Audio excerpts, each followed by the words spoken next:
Hello, welcome to Storytime with Judy. Our book today is Too Much Stuff by Emily Gravett.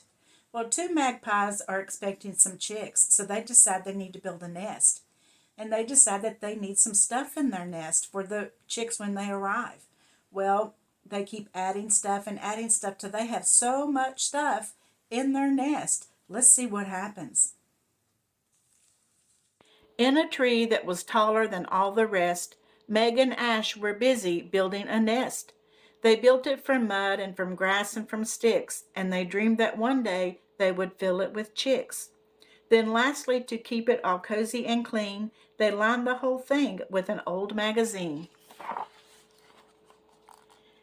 It wasn't that long before they had laid 4 perfect eggs in the nest that they'd made, but looking around, they worried their nest needed more stuff to make it the best.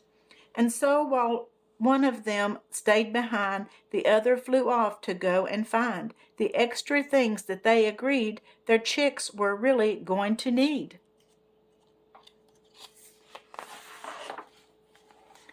At first they brought back little stuff, 2 ornamental cuckoo clocks, 4 tiny socks, and a pack of plastic pegs in shades of blue to match their eggs. But still it didn't seem enough, and so they got some bigger stuff, a teddy abandoned by a bin, the bin and everything within. Better, they said, but not quite enough. Our perfect eggs deserve more stuff.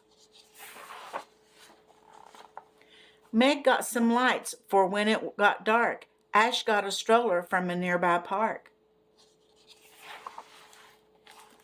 They nabbed a bucket and a mop, a brush, a broom. They could not stop.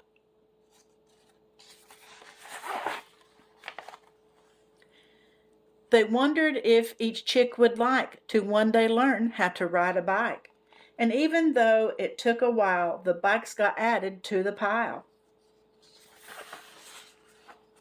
After that, they'd need a car, which may have been a step too far, as when they went and brought one back, from the nest they heard a crack. Down fell the bikes, 1, 2, 3, 4, quickly followed by much more. The car came crashing down on top, followed by the brush and mop. The shiny bucket and the lights came clattering down from the heights. The fancy stroller that they'd brought back hit the ground with quite a smack. Falling fast, the poor lost Tad landed hard on his head. On top of him bumped the bin, its contents now outside, not in. The clocks came falling mid-cuckoo, just as they were striking 2. And settling down beside the clocks came the pair of baby socks. Finally, the plastic pegs came falling down up on their eggs. Where are our eggs? The magpie stopped and looked around at all the things strewn on the ground and cried. It didn't seem enough, but look at all this useless stuff. They lifted off the plastic pegs, but still they couldn't find their eggs. And so the whole woods set about trying to dig their poor nest out. The lights got pegged up a tree so all the animals could see.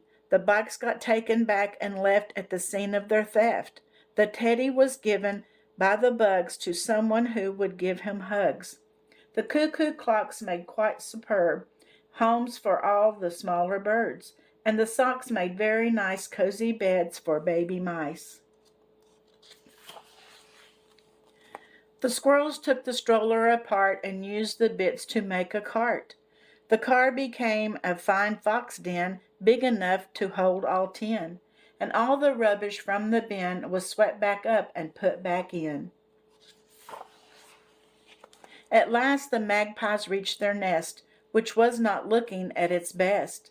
It's just a heap of shells and sticks, but under that 4 perfect chicks. Well, the magpies didn't need all that stuff for their little baby birds, did they? But the other animals all made use out of all of it. Personally, I don't know how they thought the tree was going to hold all that stuff, but it didn't. Well, I hope you enjoyed the story. Be sure to come back tomorrow and don't forget to subscribe and like. See you tomorrow.